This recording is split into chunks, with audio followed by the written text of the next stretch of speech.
Hey guys, तो आप सबका स्वागत है एक नई वीडियो में। तो आज हम अपने जो पार्ट 1 है उसका आज पहला जो चैप्टर है मापन, आज हम उसके बारे में आपको बताएंगे। आज उसे पूरा पढ़ाएंगे आपको। तो चलिए शुरू करते हैं। तो सबसे पहले आप आ जाइए मापन, जो इसका मेन मीनिंग है मेजरमेंट। आज ये हमारा पार्ट 1 है, क्योंकि एक वीडियो में इतनी बड़ी वीडियो नहीं बना सकते ना, कि बहुत बड़ी हो जाएगी वीडियो, फिर दिक्कत होगी आप लोगों को और हमें भी अपलोड करने में बहुत दिक्कत होती है ना। तो इसलिए पहला चैप्टर जो हमारा है वो पार्ट 1 में आएगा। तो जो हमारा पार्ट 1 का सबसे सबसे मेन टॉपिक है, यह है मापन। मापन एवं मात्रक ऐसी राशियाँ जिनके मापन को एक संख्या द्वारा व्यक्त किया जाता है, भौतिक राशियाँ कहला सकती हैं। भौतिक राशियाँ आपको पता, फिजिकल क्वांटिटीज। और इसके हम कुछ आपको एग्जांपल्स दे देते हैं। एग्जांपल लेंथ आप लोगों को पता है ना, लेंथ लंबाई, एक बिंदु से दूसरे बिंदु को मिलाने के लिए जो रेखा है वैसे लंबाई। फिर द्रव्यमान किलोग्राम ना, आप लोगों को पता होगा, जो तौला जाता है वो सब द्रव्यमान के द्वारा तौला जाता है। समय सेकंड, ये भी आपको पता है। ताप पता है, वेग पता है, बल पता है, कार्य पता है। आप ये सब तो आप फर्स्ट ईयर सेकेंड ईयर में पढ़ चुके होंगे।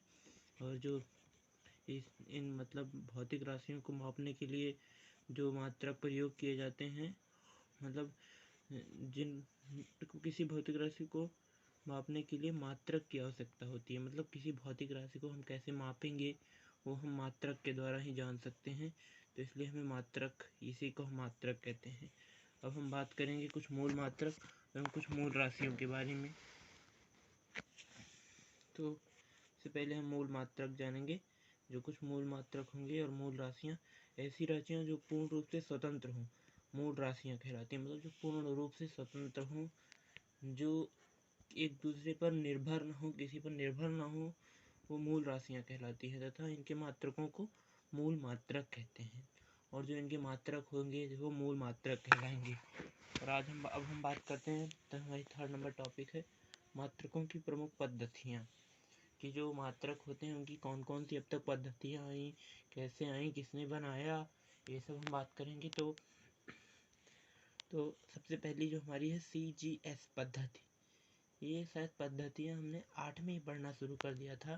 तो जो CGS पद्धति है, सेंटीमीटर ग्राम सेकंड। और जो सेंटीमीटर है ये हमारी लंबाई की मात्रक सेंटीमीटर, और जो द्रव्यमान है वो ग्राम में, और जो समय है वो सेकंड में। MKS metre kilogram second. जो लंबाई हो मीटर में, किलोग्राम में द्रव्यमान और समय सेकंड में। FPS लंबाई फुट में और द्रव्यमान पाउंड में, समय सेकंड में। SI ये तो अंतर्राष्ट्रीय पद्धति है। और आज अब हम आगे बात करेंगे पूरक मात्रक। कुछ ऐसे मात्रक होते हैं, मतलब कोई ऐसे मात्रक होते हैं जिनमें पूरक मात्रकों की आवश्यकता होती है, उन्हें हम पूरक मात्रक कहते हैं। 7 मूल राशियों के अलावा 2 पूरक मात्रक हैं। जो 2 पूरक राशियां हैं जिनके मात्रक को पूरक मात्रक कहते हैं।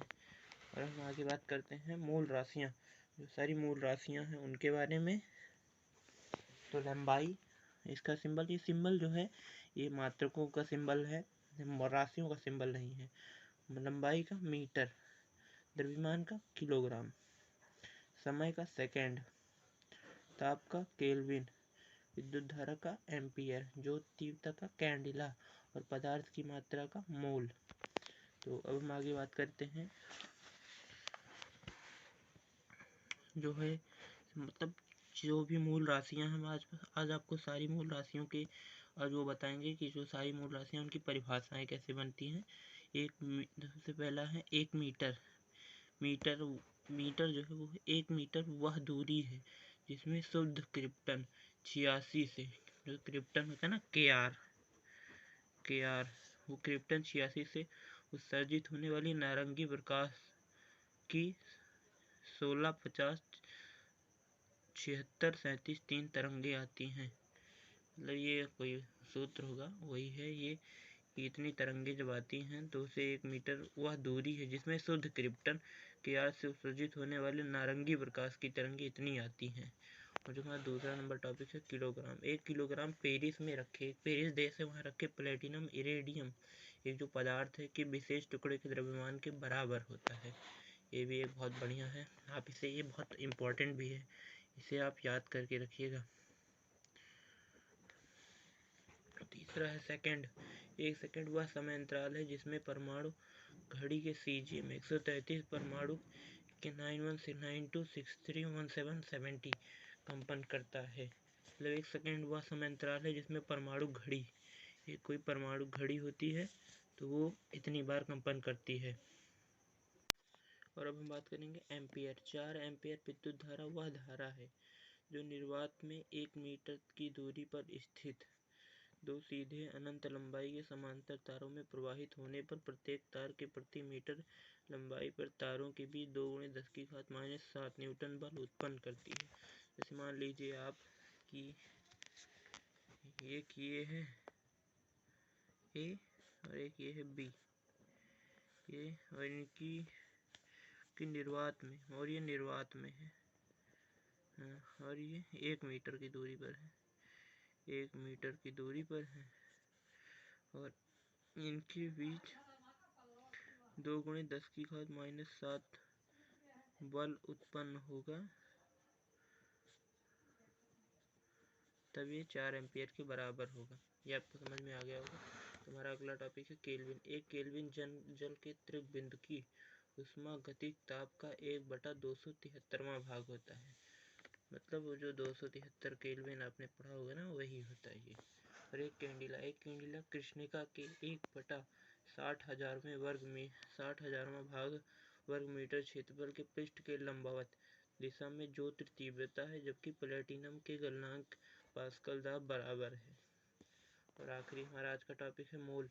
पदार्थ के अवयव की C12 के परमाणु की संख्या के बराबर हो तो उसे 1 मोल कहते हैं।